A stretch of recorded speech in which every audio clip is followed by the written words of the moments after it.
Hello everybody, me again. We're in the Captain Sim 737 today. Again, I wasn't going to do a video, but I'm going to do one. I'll break it into two parts. I fly this quite a lot, I like it. Then there's always on Facebook comes the discussion of the Milviz 732 or the Captain Sim 732. So I'll just show you this one and why I fly it more than the Milviz. Milviz is very good. Probably, I have to admit it, probably better than this one. But why do I fly this one? Well, let's start with why I don't fly the Milviz. The cockpit textures, they're great. Again, everything is probably better than this version, Captain Sim, but the Milviz, yeah, somebody made a comment on one of the threads. It looks like it's been dragged from under the sea, like a shipwreck look. Yeah, I agree with it. It looks a bit strange. Plus, there's lots and lots of bare panel spaces. I've looked at real pictures of a 737-200, and yeah, they both look realistic, but I just prefer this one. Graphics, I think, are great. The other reason with the Milviz is lack of liveries. There was a livery pack I saw on a thread, but that's been taken down. There was some new cockpit textures a few years ago, but since the P3D V4 version came out for the Milviz, the cockpit textures have disappeared from the thread, so a bit strange really. I get a little frustrated with that. The lighting in the Milviz is great, the frames per second are much better, but I like this one. Why do I like this? What don't I like about it? Yeah, the lighting. That's a little bit strange and bright. That's the panel lighting. The background light is on or off. I do have some spotlights that I made for this. So they're not turned off. Now they're turned off. Yeah, that's not bad. That's a bit dark. Find that a bit bright. So I put my spotlights on. I like that. I've done one also for the AP, for the autopilot, mostly for you guys so you can see it. I like that. That's good enough. A lot of people ask me, is this difficult to fly? And my feeling is it's just a big Cessna. You're using the VOR, the radios, the DME. That's all there is to it. You manage your speed. I'm a little fast here at a minute. But if you can fly a NG, PMD NGX, you're familiar with this overhead panel more than I am. I don't normally start cold and dark. I can start this from cold and dark, but I think it's wasted time. I like to fly. Everything is pretty much exactly how it is on the NG, pretty much. The engine start, APU start, the bus transfer is all the same. Lighting's the same, I guess. Very good. So what else is good? Yeah, the radios and the nav systems are really great. Let me explain what I'm doing here, where I am. It's a flight I did this morning. I thought I'd reload the sim somewhere mid-cruise and show you where I've been and what I'm doing. So I started here, by the way, we're in Canada. Somewhere here, yeah, Calgary. I flew here to Cranbrook VOR, and then I took this airway over here to Princeton. Yep, Princeton. So at the moment I'm 26 miles out of Princeton here, so I'm about here on this airway. Then when I hit Princeton, I'm going to take the 262 airway.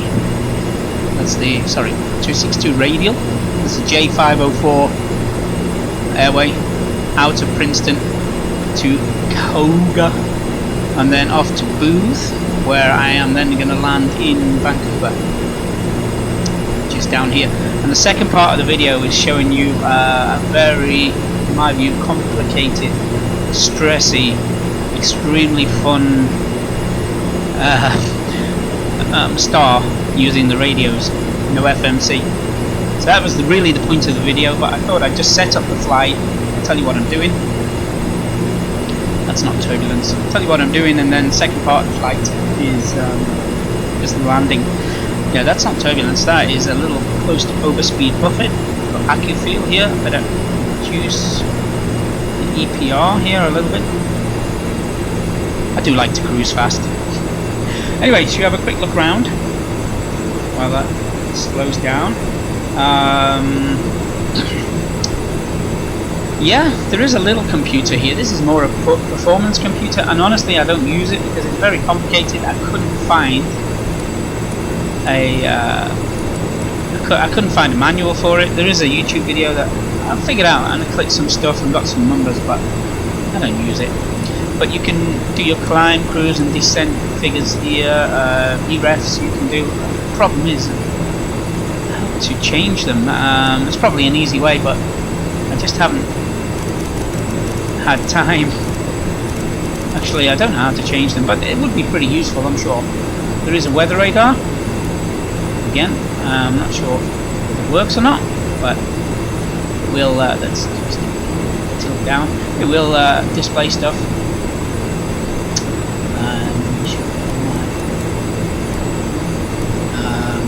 Should put on TCAS. Yeah, I just reloaded, so everything's not set up as it was in the flight. Some things are turned off. TIRA, I'm that on a 15-mile range, so the TCAS does work here. We're getting close to the VOR here, 8 miles, so I'll just, what I normally do now, because of course then you start to lose the accuracy, I'll put this in heading mode, and I wanted to show you the autopilot, so here's a good opportunity. So here's the heading bug, so I'll stick that on more or less our heading here. Now the autopilot's pretty cool. At the moment I am in this is engaged.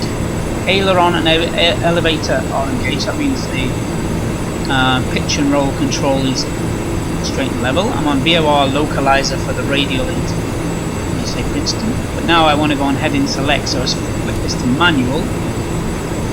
Heading select, and that now will follow the heading I just selected here. And what do we need? Let's get prepared for this. What do we say? 240. Where are we? Princeton. So we're just about past Princeton. To stay on this airway we need a 262 outbound radial. So let's flick that on to 262. So we just want to follow this radial out of Princeton. I'll actually do that on headings. And here, if you don't know, well, lots of you do know how this works, but if you don't know how this receiver works, this will be your course. This is a needle to show me at the moment I'm left of the course. I need to steer to the right to move this bar over, like an ILS. This little arrow here tells me the 262 radial will be. That went quick when you're talking. Oh my god. All right. Yeah, let's. It's okay. Sorry about this. There we go. Let's get back where we were. It comes quick when you're talking. Yeah, so we're heading away from the VOR, so let's steer an intercept heading somewhere here. So Booth is about 60 miles away from this VOR, so I have a little bit of time just to explain a few more things. Again, keep watching your speed here. 255 knots indicated, that was good. Okay, back to the autopilot. So now we're in. This is the autopilot, by the way, here in the center. So it's picking up now the heading. This is the autopilot. This is your mode, your manual mode for heading select, or actual manual steering if you want to. VOR localizer, that's to head onto a radial of a VOR. Auto approach is ILS approach plus glide slope. Manual glide slope, I think that's allows you to capture from above. Glide slope, I believe. Okay, so that's all there is to it. And here, altitude hold. Altitude hold is nothing to do with the set altitude here. That would be on. See that reset when I reloaded the sim. That would be on flight level 31000. Yep. Nothing to do with this. That's just an alerter. You heard the alert there as I passed 1000 below the. If we do that again, let's go to 28,000. When I get to 30,000, there, it will alert me 1,000 to go to my preset altitude, but that is just an alerter. To hold this altitude, I need here to simply switch this onto altitude hold. As you can see, it's over on altitude hold. So this is altitude hold. This is the autopilot engage in op. This is heading select. When that captures a localizer, that will flick off automatically. And this is your directional controls and the ILS. These two panels here are just purely flight director advisory, or how can you say, indicators. So here, let's stick this to heading. This altitude hold. If I pitch this here, this when I'm in manual. Manual mode. This will just pitch the flight director up and down across the airway there. Let's stay back to it. Very good. So these, I'm not going to go into detail about these. These just advisory. Nothing to. They won't control the aeroplane in any way. You just use the center panel here. Very simple. What I really like about it. Let's put this now. Okay, let's say I need to descend now, which I think I do. Wow, distracted by the scenery. Let's just go outside and have a quick look. Beautiful model, by the way. There's one glitch. There's one glitch here in the wing. I don't know what that is, like a panel missing. Beautiful, but I never crashed, so it's okay. Yeah, no tomato profile installed for it at the minute, so it could look a bit shinier, but I think that's good enough textures. The Milvis is slightly better. Love the engines on this thing. Yeah, excellent. Good modelling. Anyway, we've got a lot to do. So, let's descend now. So, let's say I want to go down to... let's go here. Altitude. Let's say we want to go down to 180. Transition altitude. Okay, all I do is click off altitude hold. Now pitch the nose down. So now I'm looking at vertical speed. So I just now pitch down with the nose gently on control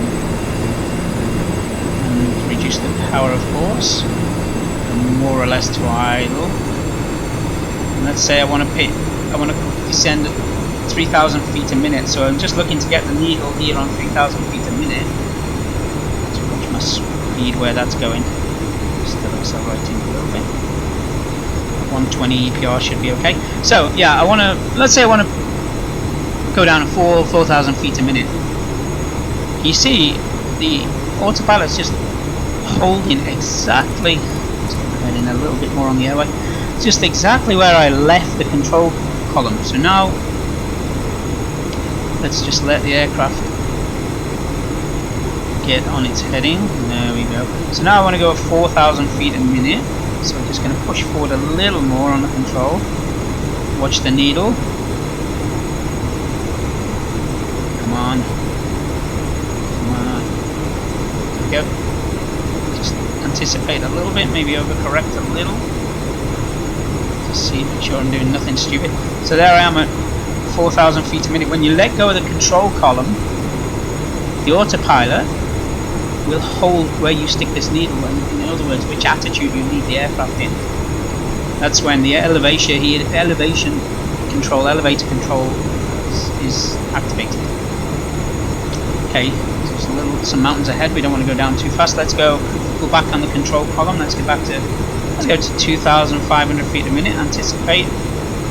Correct a little. There we go. Now if I leave the control column alone, the needle will settle there. Now it's back a little more. There we go. And you see I've got nicely here about 2,400, 2,500 feet a minute. Super. So there you go. What's the caution light? Yeah, don't care about that. And ever, it's just a nice orange. Nice orange light. So anyway. So if we now pause the video, and I'm getting close to booth now, and I need to start sorting out the arrival. Thanks for watching. Some great things on the aircraft, some bad things, not many. I think it's great. Thank you.